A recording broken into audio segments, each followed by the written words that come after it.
Oh, they're dropping like flies. Why do people say that? Do flies just actually drop? I thought they fly around.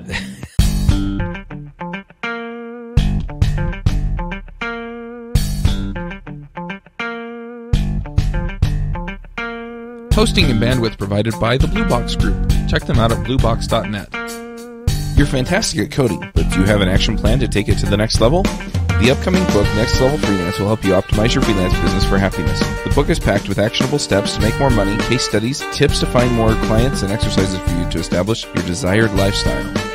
Extras include 9 interviews with freelancers who make great money while enjoying great work-life balance, videos on strategies to find quality subcontractors, and videos on making more free time by outsourcing your daily tasks. Check it out today, nextlevelfreelance.com. This episode is sponsored by PlanScope. PlanScope is a project management and collaboration app built for freelancers and the way they work with clients. It makes it easy to price out new estimates, and once you're underway, help answer the question, will this get done on time and under budget? I've been using PlanScope to do my estimates and manage my projects, and I really, really like it. It makes it really easy to keep things in order and understand when things will get done. You can go check it out at planscope.io. Hey everybody, and welcome to episode 84 of the Freelancer Show. This week on our panel we have Eric Davis. Hello. Jim Gay. Howdy. Jeff Schoolcraft. What's up?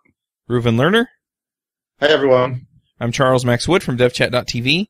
Just want to remind you to go check out goingroguevideo.com and get that half-hour video of how I went freelance. So this week we decided we were going to talk about taking time off. And I'm kind of curious, how often do you guys wind up taking time off? I try to take the nights off. You sleep? That's a good idea. I like how you think it's a joke, because I know a lot of people that don't. Oh, so true. So Yeah, true. I think that tends to happen both for freelancers and for employees as well. You know, for me, I know that was actually a struggle. I had to make sure that I was, closing up shop at a certain time. That I think was step number one. And then later it became, everyone I knew around me was, taking off for some federal holiday or something. And I would be totally unaware that there was a holiday. I've done that, but with the holiday, what I tend to try and do, depending on what my kids' school schedule is if I think they are going to have some free time, then I'll work it out so that I work the holiday and then take another day. Because that's when a lot of other people go out and do the kinds of stuff that I want to get out and do with my family, and so we can miss some of the crowds that way. Right. It's a good idea. Yeah, we had some opportunity to go. I live right outside Washington, D.C., and so there's plenty of good museums and whatnot, but during the government shutdown, we can't get into them, so we have to come up with new ideas. That's funny. Kind of sad, but funny. Yeah, I was supposed to chaperone my daughter's field trip to the National Zoo last week, and everybody was concerned about whether or not the zoo was going to be open, and it wasn't, so they canceled it.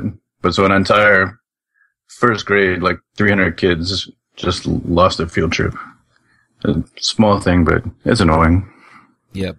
So, how often do you guys wind up taking time for, like, sick or family things or things like that, as opposed to sort of the planned time off? For religious reasons, I take off every Saturday, like Friday night to Saturday night. So that's sort of forced no computer, no phone time, and with family time, which is actually very nice and convenient. So it's sort of like guaranteed once a week. Plus, usually my wife takes one day to work late at work. And so that's my afternoon, sort of set afternoon with the kids. In addition to other time with them. So at least every week I've got sort of a guaranteed day and a half, 2 days to be with family and do stuff there. And in terms of sick time, I saw Eric wrote in the back channel here too often. I definitely feel like, I know I don't sleep enough. I tend to work crazy hours. I tend to work after the rest of my family goes to sleep. I'll keep going for another 2-3 hours. And so I'm sure that there's a correlation there between the fact that I don't sleep enough and the fact that then every, maybe 6 weeks, 8 weeks, my body says, stop, and sort of forces me to go in bed for a day or two. Mm-hmm. You would think that I would have learned the lesson after this long. Yeah, you would think, wouldn't you? as they said in Calvin and Hobbes, live and don't learn, that's us. Mm-hmm. Yeah, I'll chime in here. I tend to take a vacation every so often. We're planning on a trip to Disneyland right around Christmas. But for the most part, I don't really get a lot of time off that I've planned on. So it's just kind of an impromptu, hey, we're going to go down to the in-laws, or it's, I don't feel well, and so I'm taking the day off, or whatever. One thing that I do wind up doing is planning around the podcasts, and sometimes that's something that, brings some discussion with some of my clients. So it just really depends on what's going on, but yeah. So when you're, I guess we can transition here. If you're planning on taking some time off, like to speak at a conference or go on vacation, how do you usually arrange that with your client? I tend to have clients who want me to help them train their teams, and so I'm usually right in there in the thick of it with an existing development team. So for me, it's if we have 2-week sprints, I'll let everybody know, hey, the next sprint, I'm going to be away for this conference, or I'm going to be just taking a few vacation days. Or if I am, either going to a conference or I happen to be lucky enough to speak at a conference, I might practice a presentation with the group and sort of, spread some knowledge. So sometimes it can be a win for the client, but other times I just sort of fit it into the schedule that we already have. Everybody else, if they take time off, they just say, hey, I'm going to be gone on these days. Yeah, that's usually what I do, and I just try and give them as much notice as I can. So. Yeah, I tend to have like this sort of two-way negotiation between clients and family. So if we're going to take a vacation, we usually go away, let's say 2, at most 3 weekends a year, and then usually for about a week or 2 during the summer, we go away. And so, some of my clients, like my training clients, I just say, well, I'm not available on the following days. Let's find other days. But if I'm supposed to be in constant touch with people, if I'm supposed to go to them once a week, twice a week, then typically as far in advance as I can, a month or 2 in advance, I say, well, I'm not going to be available during this period. But then I always tell them, and this is true, that wherever I am, I always have Wi-Fi. So if there are real emergencies, they can always reach me. But they've generally been pretty good about respecting my time off and understanding that everyone needs to take time off. Yeah, that makes sense. Do you ever wind up taking time off that's a little bit longer, like say for a week or 2 weeks, as opposed to, just a couple of days? Yeah, well, I guess, except for this past summer when I took 2 months off to push ahead of my dissertation, the 3 previous summers we went to Europe for about 10 days to 2 weeks each summer. And it required a little more scheduling. But I think when I started freelancing, I felt sort of guilty. I was like, oh my God, I'm leaving my clients in the lurch. What are they going to do? I feel so bad. And then I realized they take vacations too, and they're normal and they're human and they understand it and they don't have anything against it. And when you're working in a large organization or in a medium-sized organization, you realize the organization will continue even if someone's not around this week or next week. That's a really good point. Like getting over the guilt of taking time for yourself and realizing that other people do the same is, I don't know. I think it took me too long to realize that.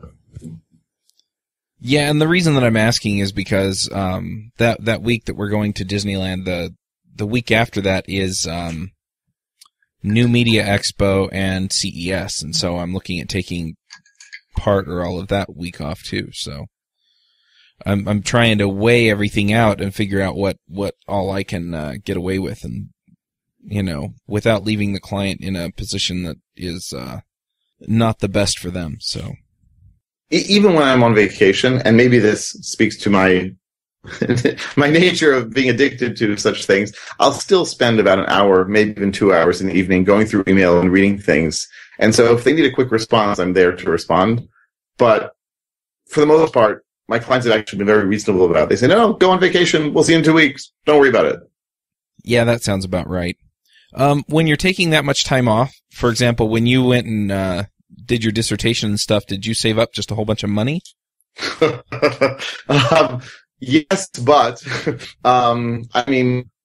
there was some savings there, certainly. That was enough for about, a month of salary. I have more savings as well, but let me backtrack a little bit. So we've been putting money aside both in the company and in our own personal accounts every month.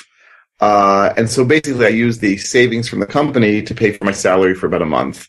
But since I was away for 2 months and then we had a month of holidays in September, so I really needed extra 2 months of salary. So basically, I just went to the bank and took out a loan for that because I would rather have the company pay for a loan than take it out of my own personal savings. Mm-hmm. People who actually know something about financial planning might laugh at that, which is totally acceptable.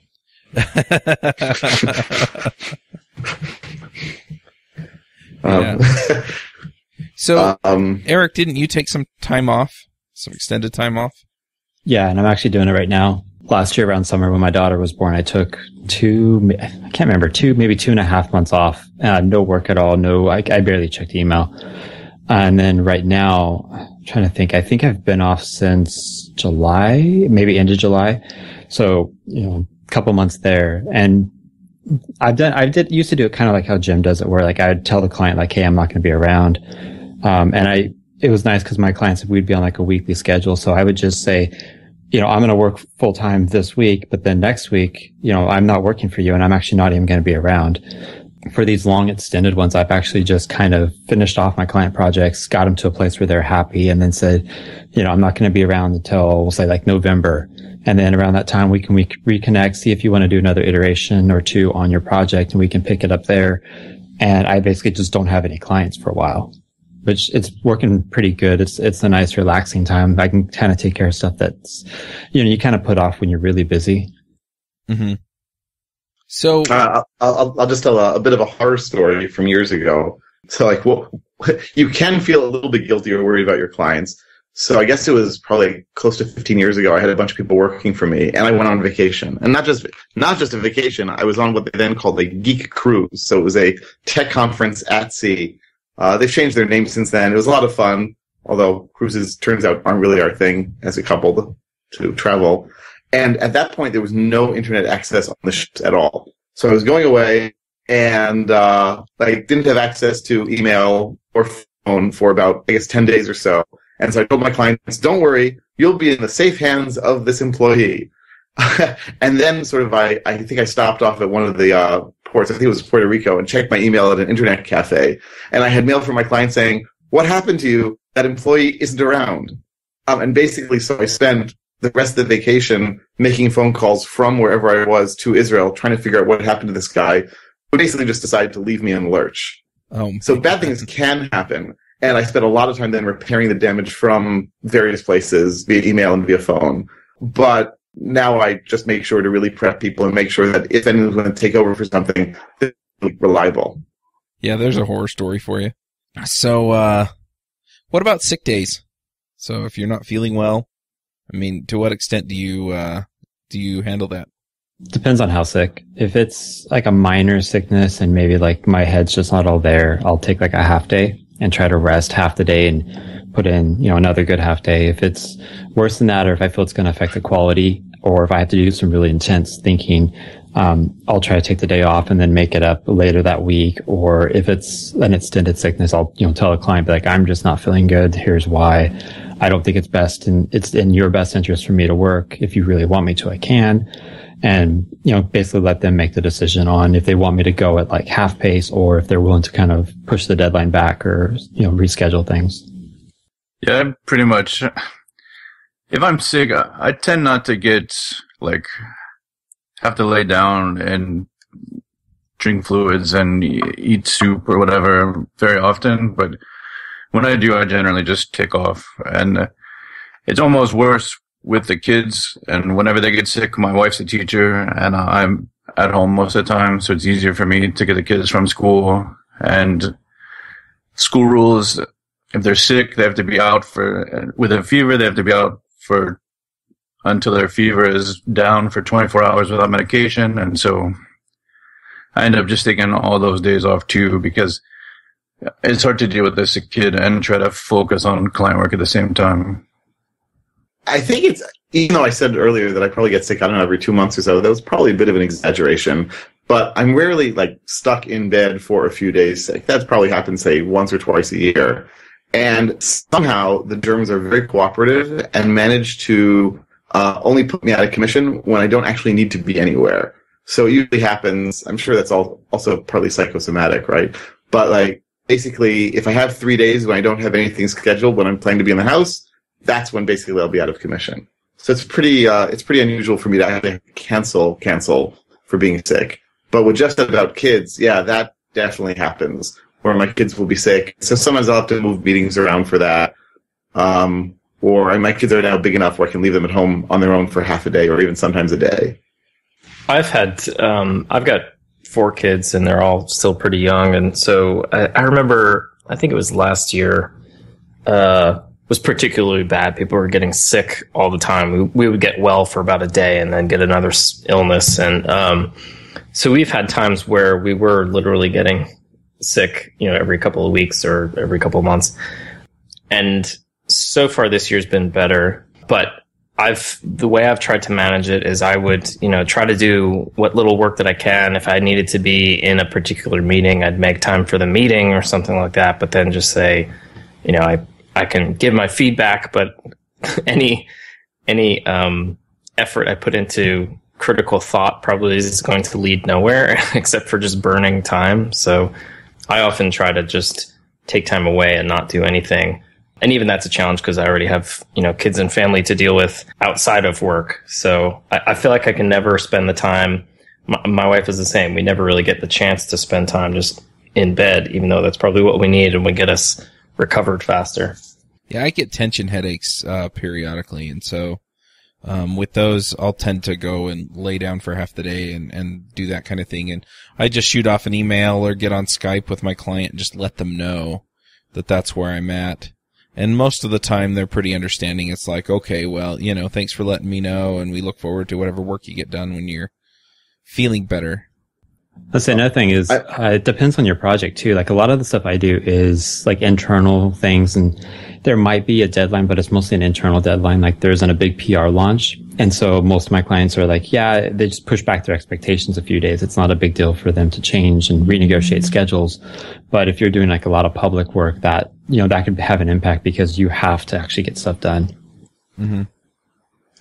Yeah, I was going to say that I'm not a big fan of medicine, or especially cold medicine, because I figure, well, I'm actually the symptoms are actually there to help me get better and fight the germs off.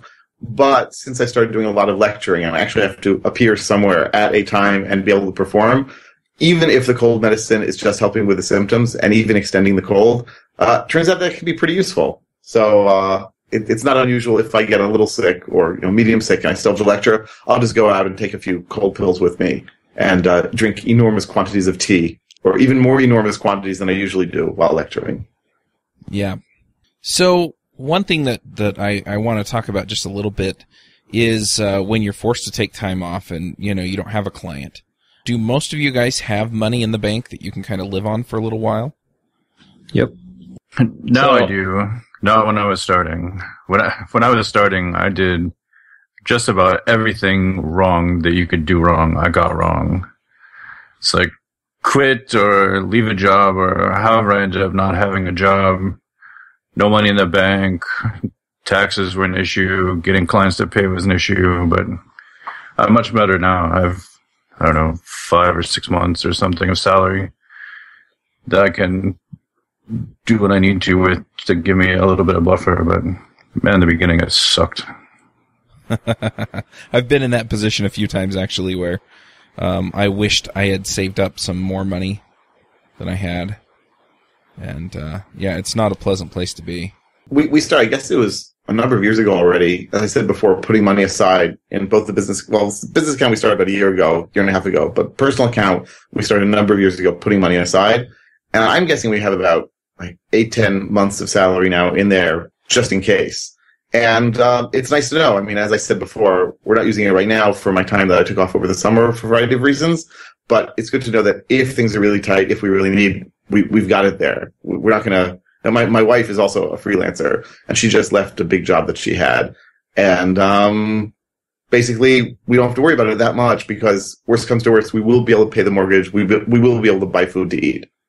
Yeah, I think I had not quite as bad as Jeff, but when I started, my wife and I sort of had this plan. Like, I had been doing freelance work on the side, and before I quit my job, we prepared for several months, putting away what we could. And I've had at least 6 months on the side waiting, to be able to either take time off if I wanted to, or take time off if I had to.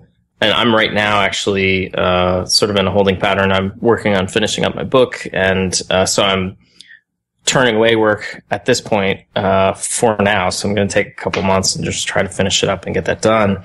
And thankfully, we have the cushion there that we've been saving over the last few years.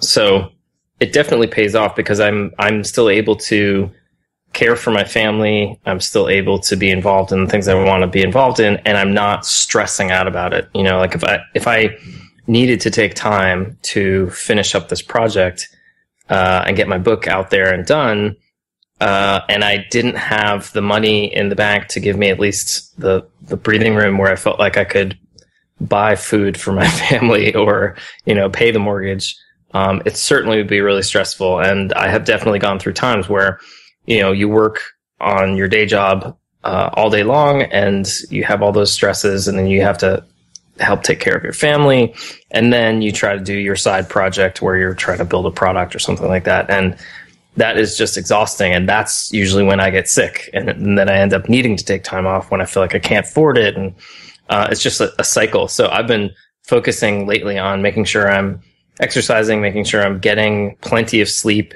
and just generally being healthy so that I can take better advantage of the cushion that I have, Yeah, and actually one thing off that, like I said, is I'm kind of in the middle of a break right now. And a lot of this came from, having a new baby. And then I jumped into a really large project where it was over full-time work every week for 3 or 4 months. And basically that completely burned me out. And now it's taken months for me to, get back into eating better, exercising, trying to get sleep and all that. And I finally feel like I'm kind of back to who I was, 6 months ago. And that's just something I know I have to be careful because if I get too far gone, I completely burn out and I can't work. And if I can't work, then it drains the savings. And then I'm even more stressed out because now there's no savings. So it's important to do that. And if you can do it and figure out a way to make it more sustainable than to work really hard, take time off, work really hard, that's something to, put some effort into doing, even if it means you have to turn down a few clients here and there. Yeah, that's the other part of that is you can get into a vicious cycle, a vicious downward spiral with you work hard enough to burn yourself out, and then you need to take a break, but you're draining your savings, and you feel guilty for draining your savings and not keeping it or improving it, and then you go and get burned out again. I mean, that's tough. Yep.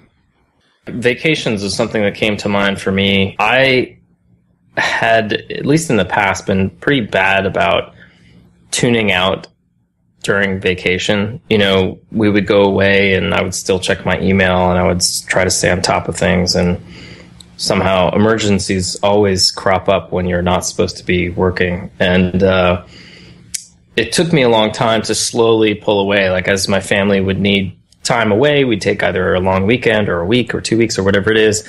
I've slowly been able to get to the point where I realize that I don't have to check my email every day or at all. And that I just, make sure I let everybody know I'm not going to be responding and I'm not going to be able to help you through whatever problem you find. You're just going to have to either do it yourself or wait. And that, I think much to my wife's delight and my kids as well, has been much better for all of us, that I've been able to just tune out. And that was tough for me, especially in the beginning when you're hungry and you don't have that savings in your account. Your family needs time off and you need time to spend together, but you're so stressed out about making sure you can actually provide for everybody that you keep checking your email or whatever it may be, and it just leads to a really exhausting vacation. Yeah, I've done that a few times.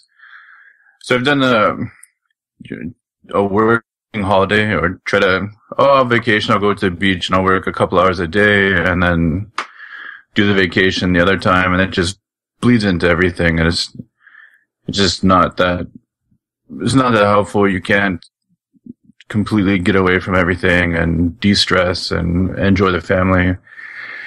But back to what you were saying earlier, Jim, that you're getting better at shutting the computer down or leaving the office at the end of the day, and I think that's something in the last, 9 months or a year that I've gotten much better at over the weekend. I try not to do any work-related stuff over the weekend. Try not to hang out on the computer at all.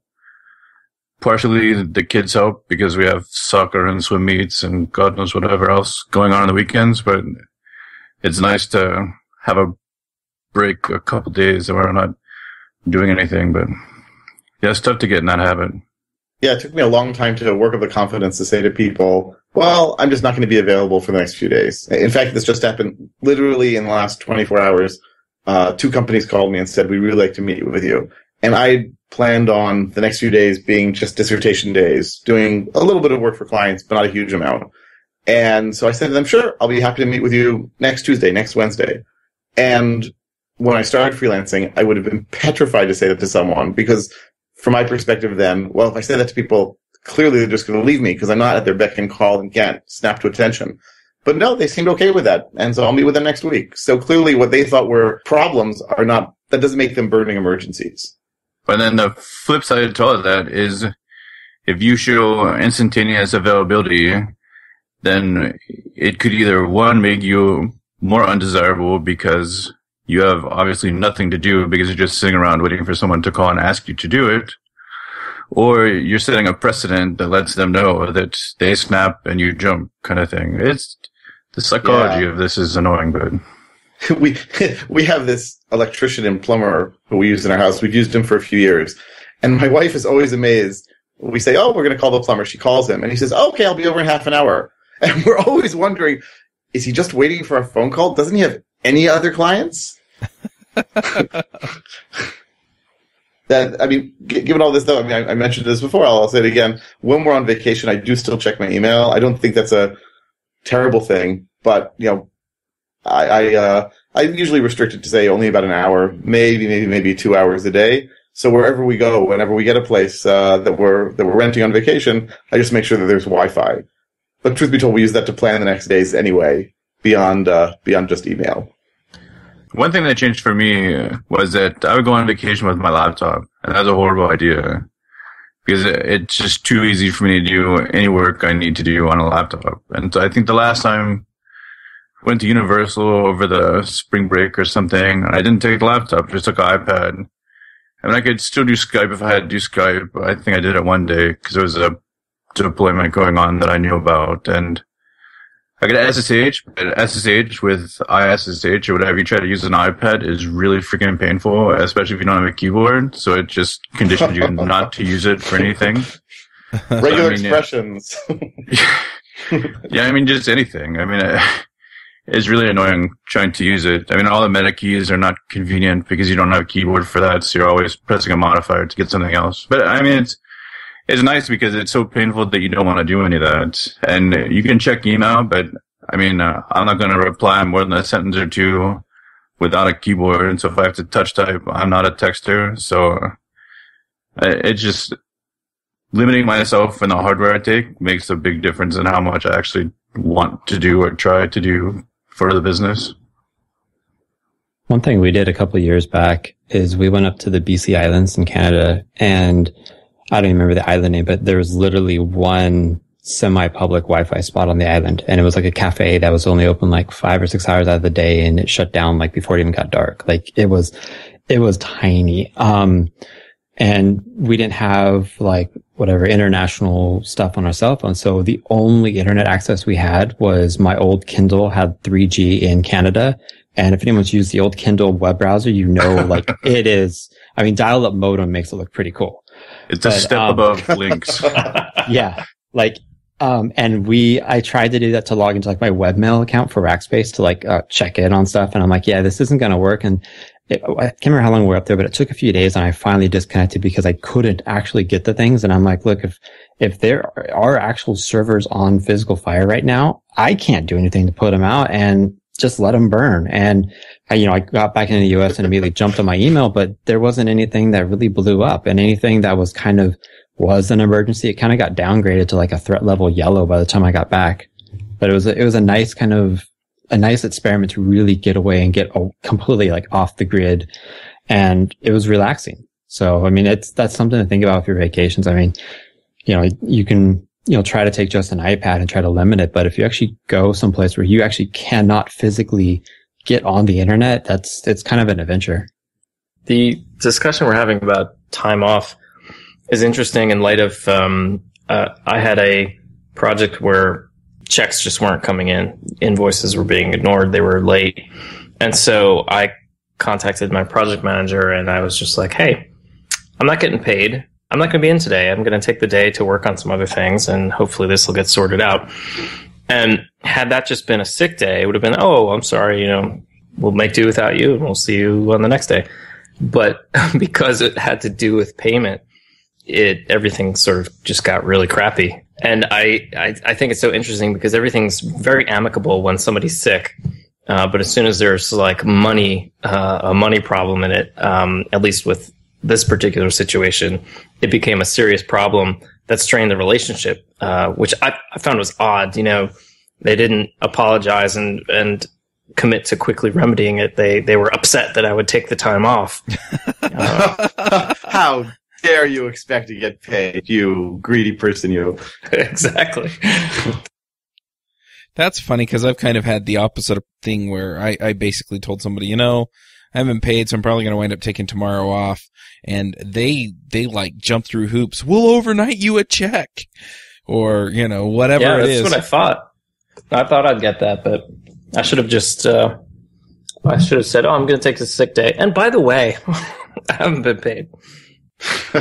Yeah, the thing is though, is that I don't know about you, but I tend not to like to beat around the bush. So if I'm going to take a day off because they're not paying me, I'm going to tell them that. Oh yeah. It's like, sorry guys, but we're kind of to stop work. that stop work place. And, hopefully we can work this out before we go too long and I find another client or whatever. Yeah, I mean, every so often when I've had clients not pay, a lot of times, especially it's of a big organization, it just got lost in the bureaucracy. And so the person with whom I'm doing the work is actually happy to hear about this because they say, oh, well, let me talk to the payment people and see where it got lost or messed up. Mm-hmm. And usually that tends to solve the problem pretty quickly because they want the work done. Yeah. So as I said, we've gone to Europe for a few summers and, it was all of us. So it was my wife and me and our 3 kids. And, basically my wife and I both made sure to have some work meetings there. And obviously tax laws in different countries work differently. And how black or white or gray you want to accept it is up to you and your accountant and your confidential discussions.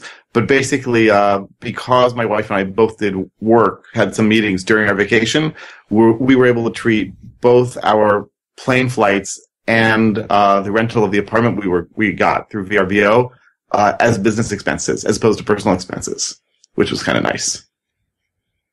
Oh, that's nice. That's a good idea. I've done it where we traveled to a conference or something and, wrote off my portion of things, but I've never done it to the, to that degree where we wrote off everything. But my wife is my partner in my business, so I suppose we could do that. Yeah, talk to a lawyer. And an accountant. Yep. Yeah, I was going to say one thing to kind of keep in mind is don't feel guilty if you need to take a day off or 2 days off. I mean, it's not the end of the world. And, especially if you compare it to like how you used to be as an employee. I know some people that they might get 2 hours worth of productivity done in a week. So, I mean, if you actually work really hard when you're on and then take the afternoon off, that's still probably a net win over some people. So don't beat yourself up about it because like Jeff was saying, that's just a vicious cycle and it's going to get worse and worse. Yeah, and I think there's a lot of misplaced loyalty. I know we've talked about this a couple of times before, but I don't know if it's culture or what, but as an employee or as a freelancer, I think there's this overwhelming misplaced loyalty that you have to whoever is paying your bills that is not reciprocated by the person paying your bills. I mean, so the other side of it, and it's been brought up in this episode that whoever's paying your bills will also take vacation, and they might not plan enough ahead to tell you the things you needed to know so that you could keep working while they're out on vacation. And so I don't know. I agree.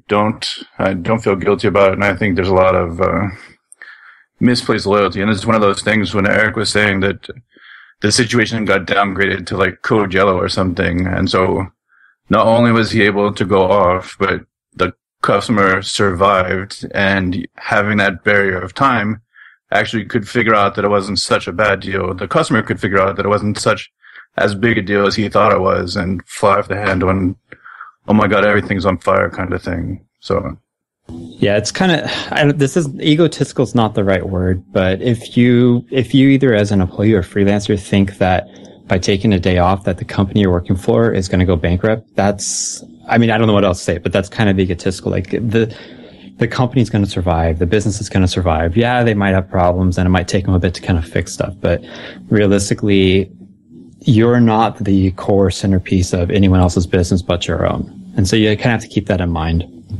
Mm-hmm. Yeah, if their company won't survive, then they've got bigger problems than that. Right. Yeah, whenever I start talking about taking time off for things, sometimes I get crap from my wife that we can't afford for me to take that long off. And so, for me, that's just a sign that we need to get a little bit more into savings and, make sure that we're in that place. Do you guys find yourselves negotiating with your family sometimes to take time off? Yeah, but my wife's telling me to take time off and I'm worried that we can't. Yeah, like I said, when I started this, until recently, my bank account has not allowed me to not have the issues about taking time off that I did before. And before that, money is one of the biggest problems in our family. Just when are we going to get paid? When is the client going to pay the invoice? The invoice is a couple weeks late. You got to deal with this guy, and you have more clients in the pipeline and all this stuff. And then once we got this buffer of 5-6 months or whatever in the bank, everything is just so much nicer now. There's a lot less concern about, all right, so why are you playing video games today instead of working? It's like, well, I'm bored. I need to do something different than deal with this Ruby 2 or 186 Rails 202 project that's making me stupid.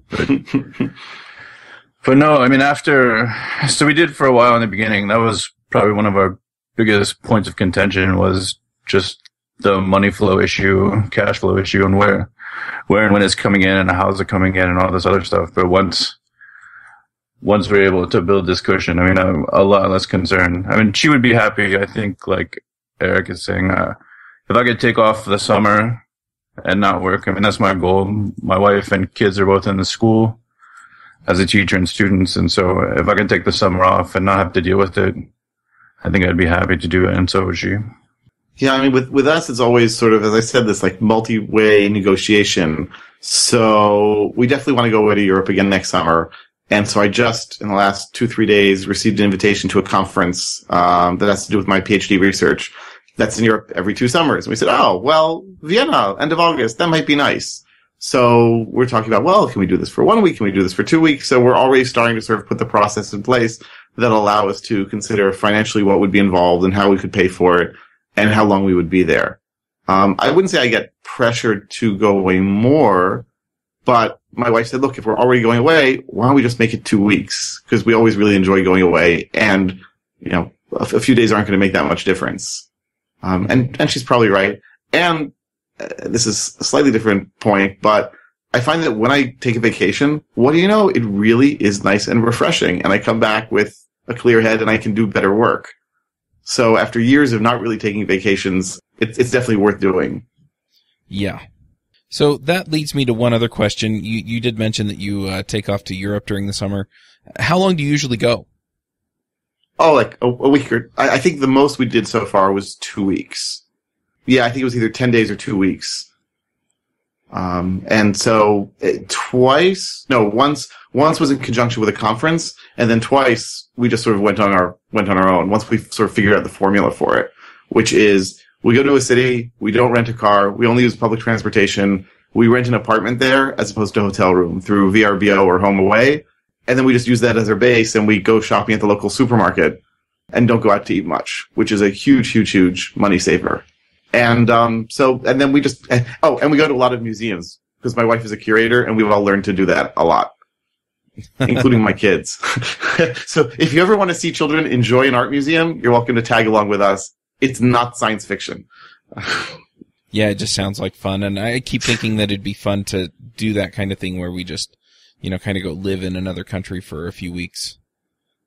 And, I would just work. I'd make that work out and then, just make sure that it's not as full-time as it normally is so that we can enjoy it. But yeah. Right. So when we went to Paris, I guess we were there for a total of 10 days, and 4 of those days I was at a conference. So for those 4 days, my wife took the kids around and they did things together, and in the evening we got together and did stuff. So that's sort of like, part-time work, I guess. Yep. All right. Well, anything else that you guys want to bring up before we get to the picks? Nope. Just as I said, to encourage people to take vacations. It is good for you, is even good for your business, and don't be afraid or embarrassed to do it. All right. Well, on that note, let's go ahead and jump into the picks. Jim, do you want to start us off with picks? Sure. I don't know if everybody here is familiar with SAS, but it's a preprocessor for CSS and SassConf. I wasn't at it, but SassConf was this past weekend. Although by the time this podcast comes out, it'll be a long time ago, in New York. And so sasslang.com has a new website up, and my friend Roy Tomei had a workshop today for SAS, for learning everything about Compass and SAS. And he did it in Reston, Virginia, but I think he's planning on doing some more. But he has a sassworkshops.com website, and I just recommend everybody check that out. And then to plug my own stuff, cleanruby.com, clean-ruby.com, I have a newsletter that I'm sending out tips for cleaning up your code, and I've been sending out about, I think 5 have gone out, and I haven't yet archived them on my blog yet, but eventually I'll get around to that. So check those things out. Awesome. Reuven, what are your picks? So people have every so often talked about bags, laptop bags, and other such things. So my pick is a triplet that I got from Tom Bin a few years ago, I guess about 2-3 years ago. And I just absolutely positively love this bag. It's called the Brain Bag. It's immense. So, but if you carry lots of stuff, because I'm always carrying my laptop, and in case I get bored, 2 or 3 books, and maybe something to eat, and my travel mug. So it's nice to have lots of room in there. And inside, for extra protection, they have this thing called the brain cell. So you stick the brain cell in the brain bag. And in theory, you can use it as a separate sort of mini bag. And I did that for a while before I got the brain bag. But they work really well together. And then they've got this sort of even smaller bag called the Snake Charmer, which is for all your cables and such. And I can't say it's amazing, but it is kind of convenient to have all my cables in one place, the power cable, the video cables, my cellular modem. So I've been enjoying those, and they seem, so far, I guess about 2 years later on the brain bag, and more than that on the brain cell, virtually indestructible, which is definitely better than I can say for the previous cheapo bags I had bought. Awesome. Eric, what are your picks? My pick, I might have picked it before, but it's the Lamy Safari fountain pen. I'm picking it because I started actually writing down my Pomodoros in a notebook, and just happened to grab this pen that's been not used for, I don't know, a couple months now. And I'm really enjoying it. Like, I've never used a fountain pen before, and it's actually kind of nice. It's good for me because I have bad handwriting and I have wrist problems. So actually being able to write without stabbing the paper is kind of nice. So it's very inexpensive fountain pen to get started, and you can get the cartridges or refillable things for it. So it can actually be, inexpensive and not a couple $100s to use. Awesome. Jeff, what are your picks? All right, so I have a couple. The first one is actually because of something you said, Chuck. I read, it's an article, Lessons Learned in 2 Years as a Digital Nomad, and now looking at, maybe this is the one I thought I read a month or so ago, but it's interesting that guy is a developer, and I think his wife's a designer, but they've been traveling for the last 2 years or so, still doing all their work and whatever. So it's similar to what you just said. I read it in the last few weeks, so I thought I'd include that as my pick. Another thing, which I don't really have a great link for, is WhisperSync. And it's It's an Amazon technology. They bought Audible, the audiobook company. And so I was reading a book my wife suggested to me a while ago. I actually started, last week, and then we went to Busch Gardens over the weekend. And so what WhisperSync does is it matches up the book on Kindle and the Audible audiobook. So you stop reading, and whatever page you left off on the book in the Kindle, when you start listening to Audible, it'll say, do you want to fast forward to where you left off? And you say yes, and it just works. It's pretty amazing. I've used it for 2 books now, and it works brilliantly. So, that's pretty cool. And the last thing is Vex IQ. I coach my daughter's robotics team in an elementary school, and we do first Lego League. So it's Lego robotics, but they're expensive as hell. It's like, $700 or $800 to get a team up and running if you plan to go to a competition. And Vex IQ is very similar to Lego, snap together parts. Real Vex is metal, and you have to do cutting and a lot of other stuff. But Vex IQ is plastic with snap together parts. But the cool thing is you can get the big set with all the sensors for like $300, and the competition is $100, and every other team is $50. So it's pretty cheap comparatively for robotics club. But if you're into that or think your kids will be into it, it's a lot of fun. So that would be my last pick. Awesome. I don't have any picks this week. I've just been kind of crazy busy and stuff, so I'm going to not pick anything, and just remind you that in a couple weeks here we're going to be talking to Joe Kuttner about his book, The Healthy Programmer. Besides that, we'll wrap up the show, and we'll catch you next week.